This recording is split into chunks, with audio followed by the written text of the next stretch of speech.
Metro rail திட்டம் குறித்து பொய் தகவல்களை தெரிவித்து அரசியல் ஆதாயம் தேட முயலும் கருணாநிதிக்கும் ஸ்டாலினுக்கும் முதலமைச்சர் செல்வி ஜெயலலிதா கடும் கண்டனம் தெரிவித்துள்ளார்.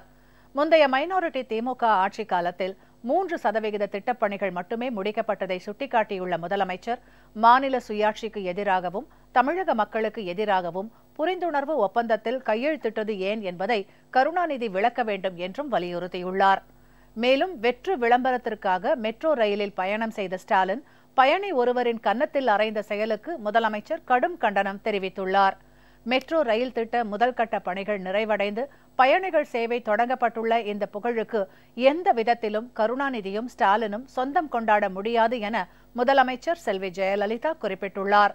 முதலமைச்சர் செல்வி ஜெயலலிதா இன்று வெளியிட்டுள்ள அறிக்கையில், கோயம்பேடு முதல் ஆலந்தூர் வரையிலான 10.15 கிலோமீட்டர் உயர்த்தப்பட்ட வழித்தடத்தில் சென்னை மெட்ரோ ரயிலின் பயணிகள் சேவையையும், கோயம்பேடு பணிமனை மற்றும் 7 மெட்ரோ ரயில் நிலையங்களையும் தாம் கடந்த மாதம் 29ஆம் தேதி தொடங்கி வைத்ததை சுட்டிக்காட்டியுள்ளார்.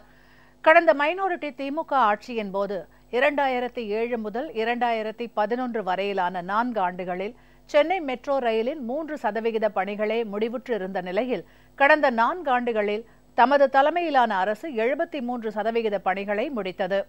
இதன் காரணமாகத்தான் கோயம்பேடு முதல் ஆலந்தூர் வரையிலான சென்னை மெட்ரோ ரயிலின் முதற்கட்ட பயணிகள் சேவையை தொடங்க முடிந்தது. இதுபோலவே அடுத்த கட்டமாக விமான நிலையம் முதல் சின்னமலை மற்றும் ஆலந்தூர் முதல் புனித தோமையர் மலை வரையிலான சேவை அடுத்த ஆண்டு மார்ச் மாதமும், கோயம்பேடு முதல் நேரு பூங்கா வரையிலான சேவை அடுத்த ஆண்டு ஜூன் மாதமும், மீதமுள்ள ஏனைய வழித்தடங்கள் 2016ஆம் ஆண்டு இறுதிக்குள் தொடங்கக்கூடிய நிலை ஏற்பட்டுள்ளது. தமது தலைமையிலான அஇஅதிமுக அரசால் பணிகள் விரைந்து முடிக்கப்பட்டதன் காரணமாக சென்னை மாநகரத்தில் மெட்ரோ ரயில் வசதி ஏற்படுத்தப்பட்டுள்ளது என்பதை சென்னை நகர மக்கள் நன்கு அறிந்துள்ளனர். எனவேதான் மெட்ரோ ரயில் சேவையை விரைந்து வழங்கியமைக்காக தமக்கும் தமது அரசுக்கும் சென்னை நகர மக்கள் பாராட்டு தெரிவித்துள்ளதாக முதலமைச்சர் குறிப்பிட்டுள்ளார். இதை கண்டு பொறுத்துக் கொள்ள இயலாத திமுக தலைவர் திரு கருணாநிதியும் திமுகவின் பொருளாளர் திரு மு.க. ஸ்டாலினும் இந்த சென்னை மெட்ரோ ரயில் திட்டமே முந்தைய மைனாரிட்டி திமுக அரசால் உருவாக்கப்பட்ட திட்டம் என்றும், இந்த திட்டத்தை நிறைவேற்றுவதில் தமது தலைமையிலான அஇஅதிமுக அரசு காலதாமதம் ஏற்படுத்தியது என்றும் பொய்யான தகவல்களை தெரிவித்துள்ளனர். திரு ஸ்டாலின் தனது முகநூல் பதிவில் சென்னை மெட்ரோ ரயில் திட்டம் குறித்து தெரிவித்த பதிவுகள் ஊடகங்களில் வெளியாகியுள்ளன. திரு கருணாநிதி கடந்த மாதம் 30ஆம் தேதி வெளியிட்டுள்ள அறிக்கையிலும் இந்த திட்டம் தாமதப்படுத்தப்பட்டது என்றும், கட்டணம் அதிகமாக நிர்ணயிக்கப்பட்டுள்ளது என்றும் குற்றம் சாட்டியுள்ளார். தமிழக மக்களை குழப்பி அதன் மூலம் அரசியல் ஆதாயம் தேடும் வகையில் தவறான தகவல்களை தொடர்ந்து திமுக தலைவர் திரு கருணாநிதி, திமுக பொருளாளர் திரு ஸ்டாலின் ஆகியோர் தெரிவித்து வருவதால் சென்னை மெட்ரோ ரயில் திட்டம் பற்றிய பல்வேறு உண்மைகளை தெரிவிப்பது தமது கடமை என கருதுவதாக முதலமைச்சர் செல்வி ஜெயலலிதா குறிப்பிட்டுள்ளார். சென்னை மெட்ரோ ரயில் திட்டத்திற்கான சாத்தியக்கூறு ஆய்வு 2003ஆம் ஆண்டு மேற்கொள்ளப்பட்டு, இந்த ஆய்வின் அடிப்படையில்தான் வண்ணாரப்பேட்டை சென்னை விமான நிலையம் வரையிலான 23 கிலோமீட்டர் தூர வழித்தடம் மற்றும் சென்ட்ரல் ரயில் நிலையம் பரங்கிமலை வரையிலான 22 கிலோமீட்டர் தூர வழித்தடம் என 2 வழித்தடங்கள் தெரிந்தெடுக்கப்பட்டு அவற்றிற்கான பணிகள் தற்போது நடைபெற்று வருகின்றன. இதுதான் வரலாறு. இதிலிருந்தே சென்னை மெட்ரோ ரயில் திட்டத்திற்கு வித்திட்டது அனைத்திந்திய அண்ணா திராவிட முன்னேற்றக் கழக அரசுதான் என்பதை அறிவார்ந்த தமிழக மக்கள் எளிதில் புரிந்து கொள்வார்கள். மெட்ரோ ரயில் என்பது தரைக்கு அடியில் செயல்படுத்தப்படும் ஒரு திட்டமாகவே உலகெங்கும் உள்ளது. சென்னையில் பல இடங்களில் தெருக்கள் குறுகலாகவும் வீடுகள் நெருக்கமாகவும் உள்ளதால், பல இடங்களில் பழமை வாய்ந்த வீடுகள் உள்ளதாலும் தரைமட்டத்திற்கு கீழ் சுரங்கப் பணிகள் மேற்கொள்வது கடினமானதாகவும் காலதாமதம் ஏற்படுவதாகவும் அமையும் என்பதால், மெட்ரோ ரயிலுக்கு பதில் மோனோ ரயில் விரைந்து முடிக்க இயலும் என்பதாலும் தான் சென்னையில் மெட்ரோ ரயில் அமைப்பதற்கான திட்ட அறிக்கையை தயாரிக்க மெட்ரோ ரயில் நிறுவனத்திற்கு 2004ஆம் ஆண்டு தமது தலைமையிலான அரசு உத்தரவு வழங்கியிருந்தாலும், விரைந்து செயல்படுத்தக்கூடிய தரைக்கு மேல் மட்டத்தில் நிறுவப்படும் மோனோ ரயிலே சிறந்ததாக இருக்கும் என 2005ஆம் ஆண்டு தமது அரசால் முடிவெடுக்கப்பட்டது. இதையே உறுதி செய்யும் வகையிலேதான் 2007ஆம் ஆண்டு திமுக ஆட்சியின் போது திட்ட அறிக்கையை தயாரித்த டெல்லி மெட்ரோ ரயில் நிறுவனம் அனைத்து வழித்தடங்களும் தரைக்கு மேல் மட்டத்தில் இருத்தல் வேண்டும் என குறிப்பிட்டிருந்தது. எனினும் பல்வேறு காரணங்களினால் மெட்ரோ ரயில் திட்டத்தின் சுமார் 53% பகுதி தரைக்கு அடியிலும் 47% பகுதி தரைமட்டத்திலும் உயர்மட்டத்திலும் தற்போது செயல்படுத்தப்படுகிறது. மெட்ரோ ரயில் திட்டத்தினை விரைந்து செயல்படுத்தும் அதே வேளையில் மெட்ரோ ரயில் செயல்படுத்த இயலாத பகுதிகளில் மோனோ ரயில் திட்டத்தினை செயல்படுத்த நாங்கள் முடிவெடுத்து அதற்கான பணிகளும் மேற்கொள்ளப்பட்டுள்ளதாக முதலமைச்சர் செல்வி ஜெயலலிதா தெரிவித்துள்ளார். சென்னை மெட்ரோ ரயில் திட்டம் என்பது முந்தைய மைனாரிட்டி திமுக ஆட்சியில் வடிவமைக்கப்பட்ட திட்டம் என்பதும், திமுக ஆட்சியில் இந்த திட்டம் விரைந்து செயல்படுத்தப்பட்டது என்பதும் வடிகட்டிய பொய்கள்தான். தாம் ஏற்கனவே தெரிவித்தபடி இத்திட்டத்திற்கு வித்திட்டதே தமது தலைமையிலான முந்தைய அரசுதான். திட்ட வடிவமைப்பிற்கு நாங்கள் தெரிந்தெடுத்த ஆலோசகரான டெல்லி மெட்ரோ ரயில் நிறுவனம்தான் இந்த திட்டத்தையும் வடிவமைத்தது. 2006ஆம் ஆண்டு தமிழகத்தில் ஆட்சி மாற்றம் ஏற்பட்டு மைனாரிட்டி திமுக ஆட்சி அமைக்கப்பட்டதும் 2006ஆம் ஆண்டு ஜூன் மாதம் 24ஆம் தேதி சட்டப்பேரவையில் தமிழக ஆளுநர் ஆற்றிய உரையிலேயே சென்னை மாநகருக்கு மெட்ரோ ரயில் திட்டம் செயல்படுத்தப்படும் என்ற அறிவிப்பு வெளியிடப்பட்டது. பின்னர் 2006ஆம் ஆண்டு ஜூன் மாதம் 30ஆம் தேதி நடைபெற்ற அமைச்சரவை கூட்டத்தில் மெட்ரோ ரயில் மூலம் அதிக பயணிகளை ஏற்றிச் செல்ல முடியும் என்பதால் மோனோ ரயில் திட்டம் கைவிடப்பட்டு மெட்ரோ ரயில் திட்டம் நிறைவேற்ற முடிவு செய்யப்பட்டுள்ளதாக தெரிவிக்கப்பட்டது. 2007ஆம் ஆண்டு மார்ச் மாதம் டெல்லி மெட்ரோ ரயில் நிறுவனம் விரிவான வரைவு திட்ட அறிக்கையை சமர்ப்பித்தது. அதன் பின்னர் இதற்கான ஒப்புதல் 2007ஆம் ஆண்டு நவம்பர் மாதம் 7ஆம் தேதிதான் முந்தைய மைனாரிட்டி திமுக அரசால் வழங்கப்பட்டது. முந்தைய மத்திய காங்கிரஸ் கூட்டணி அரசின் மக்கள் விரோத கொள்கைகளுக்கெல்லாம் ஆதரவு அளித்து அந்த கூட்டணி அரசுக்கு முட்டுக் கொடுத்து காப்பாற்றி வந்த திமுகவால் இத்திட்டத்திற்கான மத்திய அரசின் ஒப்புதலை 2009ஆம் ஆண்டு பிப்ரவரி மாதம்தான் பெற முடிந்ததாக முதலமைச்சர் செல்வி ஜெயலலிதா சுட்டிக்காட்டியுள்ளார். மேலும் மத்திய அரசு, மாநில அரசு மற்றும் மெட்ரோ ரயில் நிறுவனம் ஆகியவற்றிற்கு இடையேயான புரிந்துணர்வு ஒப்பந்தம் முந்தைய மைனாரிட்டி திமுக ஆட்சியின் இறுதி கட்டத்தில்தான், அதாவது 2011ஆம் ஆண்டு பிப்ரவரி மாதம் 15ஆம் தேதிதான் ஏற்படுத்தப்பட்டது. இந்த திட்டத்திற்கு மத்திய அரசு விடுவிக்க வேண்டிய தொகையை கூட உரிய காலத்தில் முந்தைய மைனாரிட்டி திமுக அரசால் பெற இயலவில்லை. 2010ஆம் ஆண்டு ஆகஸ்ட் மாதம் 26ஆம் தேதி மாநிலங்களவையில் எழுப்பப்பட்ட கேள்வி ஒன்றுக்கு பதிலளித்து பேசிய மத்திய நகர்ப்புற வளர்ச்சித்துறை இணை அமைச்சர் திரு சௌகத் ராய், தமிழக அரசு சென்னை மெட்ரோ ரயில் தொடர்பாக புரிந்துணர்வு ஒப்பந்தத்தில் கையெழுத்திடவில்லை என்றும், அதனால் 2010-2011ஆம் ஆண்டுக்கு மத்திய அரசால் 652 கோடி ரூபாய் ஒதுக்கீடு செய்தும் அந்த நிதி விடுவிக்கப்படவில்லை என்றும் தெரிவித்துள்ளார். மத்திய அரசிடமிருந்து உரிய காலத்தில் மத்திய அரசின் பங்கை திமுக அரசு பெறாத காரணத்தால் பல கோடி ரூபாய் இழப்பு தமிழக அரசுக்கு ஏற்பட்டுள்ளது. 14,600 கோடி ரூபாய் மதிப்பீட்டிலான இந்த சென்னை மெட்ரோ ரயில் திட்டத்திற்காக 2006 முதல் 2011 வரையிலான முந்தைய மைனாரிட்டி திமுக ஆட்சி காலத்தில் செலவிடப்பட்ட தொகை வெறும் 1,143 கோடி ரூபாய் மட்டுமே. ஆனால் 2011ஆம் ஆண்டு மே மாதம் தாம் மீண்டும் முதலமைச்சராக பொறுப்பேற்றது முதல் இன்று வரை இந்த திட்டத்திற்காக செலவிடப்பட்ட தொகை 9,229 கோடி ரூபாய் ஆகும். இதுவரை முடிந்துள்ள 76 விழுக்காடு பணிகளில் முந்தைய மைனாரிட்டி திமுக ஆட்சி காலத்தில் வெறும் 3 விழுக்காடு பணிகள் மட்டுமே நிறைவேற்றப்பட்டுள்ளன. ஆனால் தமது ஆட்சி காலத்தில்தான் 73 விழுக்காடு பணிகள் நிறைவேற்றப்பட்டுள்ளன. இந்த திட்டத்திற்கான நிதி ஒதுக்கீட்டினை ஒவ்வொரு ஆண்டும் முழுமையாக ஒதுக்கி அதன் பணிகள் குறித்த காலத்தில் முடிந்திட தேவையான அனைத்து நடவடிக்கைகளையும் தமது தலைமையிலான அரசு எடுத்து வருவதாக முதலமைச்சர் செல்வி ஜெயலலிதா குறிப்பிட்டுள்ளார். சென்னை மெட்ரோ ரயில் திட்டத்திற்கு ஜப்பான் பன்னாட்டு கூட்டுறவு முகமை 59% அளவிற்கு கடன் வழங்குகிறது. இந்த கடனையும் பெறத்தான் ஜப்பானுக்கு சென்று ஜப்பான் பன்னாட்டு கூட்டுறவு முகமையுடன் பேச்சுவார்த்தை நடத்தி ஒப்புதலை பெற்றதாக மற்றொரு புழுகு மூட்டையை அவிழ்த்துவிட்டிருக்கிறார் திரு ஸ்டாலின். திரு ஸ்டாலின் ஜப்பான் சென்றது 2008ஆம் ஆண்டு பிப்ரவரி மாதம் 6ஆம் தேதி அன்றுதான். ஆனால் 2007ஆம் ஆண்டு ஏப்ரல் மாதம் 23ஆம் தேதியன்றே சென்னை மெட்ரோ ரயில் திட்டத்தை ஜப்பான் பன்னாட்டு கூட்டுறவு முகமை கடன் பட்டியலில் சேர்ப்பதற்கு மத்திய அரசு ஒப்புதல் அளித்துள்ளது. மேலும் 2007ஆம் ஆண்டு மே மாதம் 23ஆம் தேதியிட்ட கடிதத்தின்படி 2007-2009ஆம் ஆண்டுகளுக்கான ஜப்பான் பன்னாட்டு கூட்டுறவு முகமை சுழல் திட்டத்தில் சென்னை மெட்ரோ ரயில் திட்டம் சேர்க்கப்பட்டுவிட்டது. இதன் அடிப்படையில் ஜப்பான் பன்னாட்டு கூட்டுறவு முகமை நிறுவனம் 2008ஆம் ஆண்டு ஜூன் மாதம் கடன் வழங்குவதற்கு ஒப்புக்கொண்டது. முந்தைய மைனாரிட்டி திமுக ஆட்சி முடிவரும் தருவாயில் 2011ஆம் ஆண்டு பிப்ரவரி மாதம் 15ஆம் தேதி கையெழுத்திடப்பட்ட புரிந்துணர்வு ஒப்பந்தம் தமிழகத்திற்கும் தமிழக மக்களின் நலனுக்கும் எதிரான ஒருதலை பட்சமான ஒரு புரிந்துணர்வு ஒப்பந்தமாகும். அந்த ஒப்பந்தத்தில் சென்னை மெட்ரோ ரயில் நிறுவனம் மாநில அரசுக்கு செலுத்த வேண்டிய வரிகள் அனைத்தையும் தள்ளுபடி செய்ய வேண்டும் என குறிப்பிட்டுள்ள போதும் மத்திய அரசின் வரிகள் அனைத்தும் செலுத்தப்பட வேண்டும் என சொல்லப்பட்டுள்ளதாக முதலமைச்சர் செல்வி ஜெயலலிதா தெரிவித்துள்ளார்.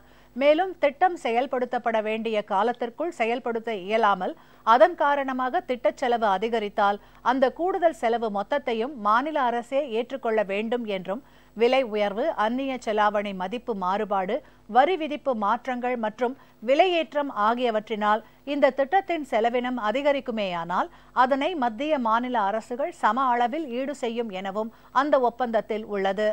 முந்தைய காங்கிரஸ் கூட்டணி அரசின் தவறான பொருளாதார கொள்கையின் காரணமாக ஏற்பட்ட பணவீக்கம், இந்திய ரூபாயின் மதிப்பு வீழ்ச்சி, விலை உயர்வு மற்றும் முந்தைய மைனாரிட்டி திமுக ஆட்சியால் ஏற்படுத்தப்பட்ட காலதாமதம் ஆகிய காரணங்களால் சென்னை மெட்ரோ ரயில் திட்டத்தின் தற்போதைய உத்தேச மதிப்பு 20,000 கோடி ரூபாயாகும். எனவே இந்த திட்டத்திற்கு தமிழக அரசு மேலும் பல ஆயிரம் கோடி ரூபாயை கூடுதலாக வழங்க வேண்டிய நிலை ஏற்பட்டுள்ளது.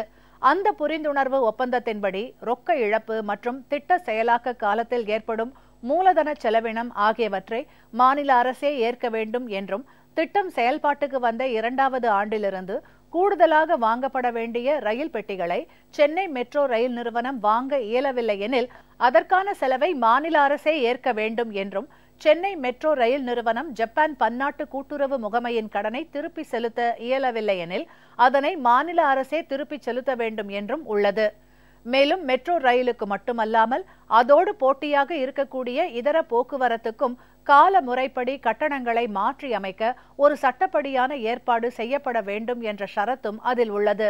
அதாவது மாநில போக்குவரத்து கழகங்களால் வழங்கப்படும் போக்குவரத்து சேவையான மாநகர பேருந்துகளுக்கான கட்டடங்களும் இந்த அமைப்பால் மாற்றி அமைக்கப்பட வேண்டும் என எவராலும் ஏற்றுக்கொள்ள இயலாத ஒரு ஷரத்துக்கு மைனாரிட்டி திமுக அரசு ஒப்புதல் அளித்துள்ளது. அதாவது அரசு பேருந்துகளின் கட்டணங்களை இந்த தன்னாட்சி அமைப்பே இனிமேல் முடிவு செய்யும்.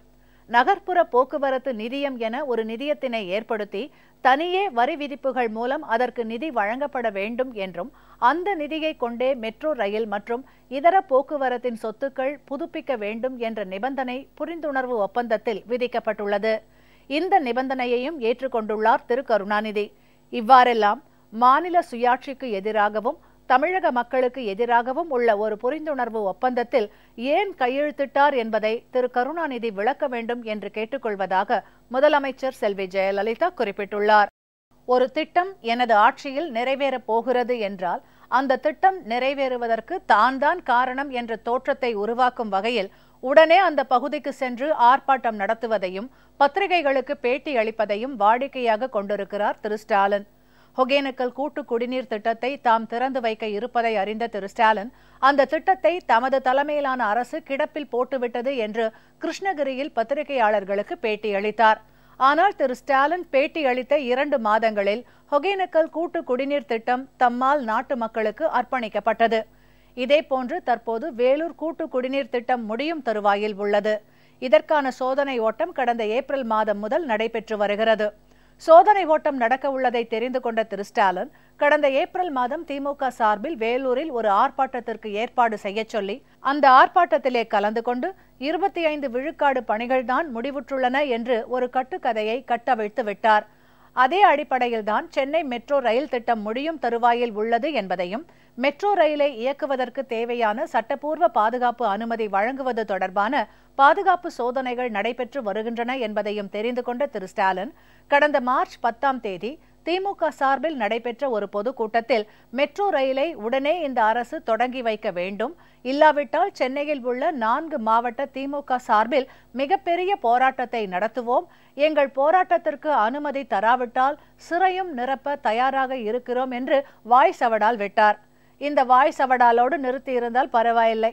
இன்னும் ஒரு படி மேலே சென்று கடந்த மார்ச் 19ஆம் தேதி தலைமைச் செயலாளருக்கும் திட்டம் வளர்ச்சி மற்றும் சிறப்பு முயற்சிகள் துறை செயலாளருக்கும் ஒரு கடிதத்தை எழுதினார் திரு ஸ்டாலின். அதில் இந்த திட்டம் 2012ஆம் ஆண்டே முடிக்கப்பட்டிருக்க வேண்டும் என்றும், ஆனால் தற்போதைய அஇஅதிமுக அரசு அதனை நிறுத்திவிட்டது என்றும் தெரிவித்ததோடு, கோயம்பேடு ஆலந்தூர் இடையில் வணிக ரீதியான மெட்ரோ ரயில் போக்குவரத்துக்கு உடன் அனுமதி வழங்கப்பட வேண்டும் என்றும், அவ்வாறு வழங்கப்படவில்லை எனில் சட்டப்படியான நடவடிக்கை எடுக்கப்படும் என்றும் மிரட்டும் தொனியில் ஒரு கடிதத்தை அனுப்பியிருந்தார்.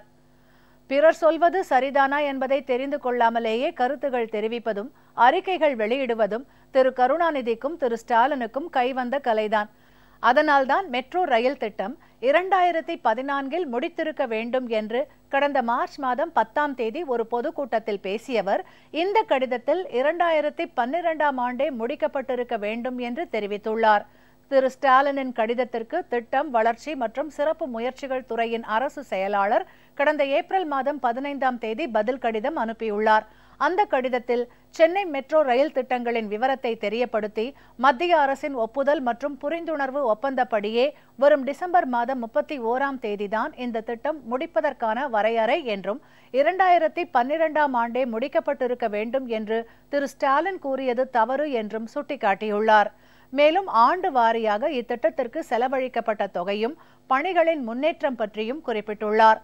அதில் 2007, 2008 முதல் 2010, 2011 வரையிலான காலத்தில் 1143 கோடி ரூபாய் மட்டுமே செலவிடப்பட்டுள்ளது என்பதையும் 2011, 2012 முதல் 2014, 2015 வரை 9229 கோடி ரூபாய் செலவிடப்பட்டுள்ளது என்பதையும் 2011 ஆண்டு மே மாதம் வரை 3% இருந்த பணி முன்னேற்றம் தற்போது 76% உயர்ந்துள்ளது என்பதையும் சுட்டிக்காட்டியுள்ளார். மேலும் சென்னை மெட்ரோ ரயில் இயக்கப்படுவதற்கான மெட்ரோ ரயில் பாதுகாப்பு ஆணையர் ஒப்புதல் இன்னமும் பெறப்படவில்லை என்றும் அது கிடைக்கப்பெற்ற பின்னரே மெட்ரோ ரயில் இயக்குவதற்கான அனுமதியை மத்திய அரசிடம் கேட்டு பெற இயலும் என்றும் தெளிவாக குறிப்பிட்டுள்ளார். அத்துடன் திரு ஸ்டாலின் தனது கடிதத்தில் தெரிவித்த குற்றச்சாட்டுகளை திரும்ப பெற வேண்டும் எனவும் உண்மை நிலையை தனது கடிதத்தில் தெரிவித்ததற்கு பின்னரும் வழக்கு தொடரும் நடவடிக்கையை மேற்கொண்டால் அதனால் திரு ஸ்டாலினுக்கு ஏற்படும் இடர்பாடுகளுக்கு அவரே பொறுப்பு எனவும் அந்த கடிதத்தில் அரசு செயலாளர் தெரிவித்துள்ளார் என முதலமைச்சர் செல்வி ஜெயலலிதா குறிப்பிட்டுள்ளார். மெட்ரோ ரயில் திட்டம் பற்றி முந்தைய மைனாரிட்டி திமுக ஆட்சியில் பணிகள் எவ்வாறு செயல்படுத்தப்படவில்லை என்பதையும் தமது தலைமையிலான அஇஅதிமுக அரசுதான் முழு வீச்சுடன் இந்த திட்டத்தினை செயல்படுத்தியது என்பதையும் மெட்ரோ ரயில் பாதுகாப்பு ஆணையத்தின் அனுமதி பெறப்படாமல் மெட்ரோ ரயிலை வணிக ரீதியாக இயக்க இயலாது என்பதையும் அதன் பின்னர் தெரிந்து கொண்ட திரு ஸ்டாலின் மெட்ரோ ரயில் திட்டம் பற்றி பேசுவதையே நிறுத்திக் கொண்டதோடு சட்ட நடவடிக்கை எடுக்கப்படும் என்ற வாய் சவடாலுக்கும் முற்றுப்புள்ளி வைத்துவிட்டார். ஆனால் கடந்த மாதம் 30 வெளியிட்ட அறிக்கையில் திரு மு கருணாநிதி மெட்ரோ ரயில் தொடங்குவதை தள்ளிக்கொண்டே போனால் மிகப்பெரிய போராட்டம் நடத்தப்படும் என திரு ஸ்டாலின் அறிவிப்பு செய்ததற்கு பிறகு வேறு வழியில்லாமல் இந்த திட்டம் தற்போது தொடங்கப்பட்டுள்ளதாக தெரிவித்துள்ளார். திரு ஸ்டாலினுக்கு அரசு செயலாளர் அனுப்பிய கடிதத்தை திரு ஸ்டாலினிடமிருந்து வாங்கி படித்து உண்மை நிலையை திரு கருணாநிதி தெரிந்து கொள்ள வேண்டும் என கேட்டுக்கொள்வதாக முதலமைச்சர் செல்வி ஜெயலலிதா தெரிவித்துள்ளார். திரு கருணாநிதி தனது அறிக்கையில் மரியாதைக்காக கூட மத்திய அரசின் அமைச்சர்கள் யாரையும் இந்த தொடக்க விழாவிற்கு அழைத்ததாக தெரியவில்லை என்று கூறியுள்ளார். இதுபோன்ற ஒரு கருத்தை தெரிவித்த தமிழ்நாடு பாரதிய ஜனதா கட்சியின் தலைவர் டாக்டர் தமிழிசை சவுந்தரராஜனுக்கு தொழில்துறை அமைச்சர் திரு தங்கமணி இது தொடர்பாக பதில் அளித்துள்ளார். இதில் மத்திய நகர்ப்புற வளர்ச்சி அமைச்சர் திரு வெங்கையா நாயுடு இந்த விழாவிற்கு அழைக்கப்பட்டார் என்பதையும் அவர் வெளிநாடு செல்வதால் பங்கேற்க இயலவில்லை என்பதையும் தெளிவாக சுட்டிக்காட்டியுள்ளார். டெல்லி மெட்ரோ ரயில் கட்டணத்தை விட சென்னை மெட்ரோ ரயில் கட்டணம் 250% அளவு அதிகம் என்றும் தமிழக அரசும் மெட்ரோ நிறுவனமும் இணைந்து மக்களின் செலவிடும் சக்தியை அறிந்து மெட்ரோ ரயில் கட்டணங்களை குறைத்து அறிவித்திட வேண்டும் என்றும் உபதேசம் வழங்கியுள்ளார் திரு கருணாநிதி. சென்னை மெட்ரோ ரயில் கட்டணங்களை நிர்ணயிப்பது தமிழக அரசு அல்ல. இதனை நிர்ணயிப்பது சென்னை மெட்ரோ ரயில் நிறுவனம்தான். முதன்முறை அந்த நிறுவனம்தான் கட்டணத்தை நிர்ணயிக்க வேண்டும் என்றும் முதல் முறைக்கு பின்னர் கட்டணங்களை நிர்ணயிக்கும் அதிகாரம் சட்டப்படியாக ஏற்பாடு செய்யப்படும் ஒரு அமைப்பிடம் இருக்க வேண்டும் என்றும் புரிந்துணர்வு ஒப்பந்தத்தில் தமிழக அரசு கையெழுத்திட ஒப்புதல் அளித்தவரே திரு கருணாநிதிதான். சென்னை மெட்ரோ ரயில் கட்டண விகிதம் மும்பை மெட்ரோ ரயில் கட்டண விகிதத்தை போன்றே அமைந்துள்ளது. டெல்லி மெட்ரோ ரயில் நிறுவனமும் தனது கட்டணத்தை விரைவில் உயர்த்த உத்தேசித்துள்ளது என்பதையும் திரு கருணாநிதிக்கு தெரிவித்துக் கொள்வதாக முதலமைச்சர் செல்வி ஜெயலலிதா குறிப்பிட்டுள்ளார். அவ்வாறு உயர்த்தப்பட உள்ள அந்த கட்டணமும் சென்னை மெட்ரோ ரயில் நிறுவனத்தின் கட்டணத்தை ஒட்டியே இருக்கும். செலவுகளுக்கு ஏற்ப கட்டணம் மாற்றி அமைக்கப்படுவதை ஒரு தன்னிச்சையான அமைப்பு நிர்ணயம் செய்திட வேண்டும் என்பதோடு அந்த அமைப்பே மாநகர போக்குவரத்து கழக பேருந்துகளுக்கும் கட்டண நிர்ணயம் செய்ய வேண்டும் என்ற ஷரத்து அடங்கிய புரிந்துணர்வு ஒப்பந்தத்திற்கு ஒப்புதல் வழங்கிய திரு கருணாநிதிக்கு மெட்ரோ ரயில் கட்டணங்களை பற்றி பேசுவதற்கு எந்தவித அருகதையும் இல்லை என்று முதலமைச்சர் செல்வி ஜெயலலிதா கண்டனம் தெரிவித்துள்ளார். அரசியல் ஆதாயம் தேடும் வகையிலும் வெற்று விளம்பரத்திற்காகவும் நேற்று சென்னை மெட்ரோ ரயிலில் பயணம் செய்த திரு ஸ்டாலின் அந்த ரயிலில் பயணம் செய்த பயணி ஒருவரை கன்னத்தில் அறைந்துள்ளார். இந்த செய்தியும் காட்சியும் ஊடகங்களில் வெளியாகியுள்ளன. இது வன்மையாக கண்டிக்கத்தக்கதாகும். இதுபோன்று அநாகரிகமாக நடந்து கொள்வது சட்டமன்ற உறுப்பினருக்கு அழகல்ல என்பதை தெரிவித்துக் கொள்வதாகவும், பொது இடங்களில் எல்லோருக்கும் சம அளவு உரிமை உள்ளது என்பதையும், யாரும் யாருக்கும் தாழ்ந்தவர் அல்ல என்பதையும் உணர்ந்து சட்டமன்ற உறுப்பினரின் கண்ணியத்தை திரு ஸ்டாலின் இனியாவது காப்பாற்ற வேண்டும் என கேட்டுக்கொள்வதாகவும் முதலமைச்சர் செல்வி ஜெயலலிதா குறிப்பிட்டுள்ளார். மெட்ரோ ரயில் திட்டத்தை செயல்படுத்துவதில் உரிய அக்கறை செலுத்தாமல் 4 ஆண்டுகளில் 3% பணிகளே முடித்த முந்தைய மைனாரிட்டி திமுக அரசின் முதலமைச்சர் திரு கருணாநிதியும் அப்போதைய துணை முதலமைச்சர் திரு ஸ்டாலினும் தற்போது முதல் கட்ட பணிகள் நிறைவடைந்து பயணிகள் சேவை தொடங்கப்பட்டுள்ள இந்த புகழுக்கு எந்த விதத்திலும் சொந்தம் கொண்டாட முடியாது, அரசியல் ஆதாயமும் தேட முடியாது என முதலமைச்சர் செல்வி ஜெயலலிதா தெரிவித்துள்ளார்.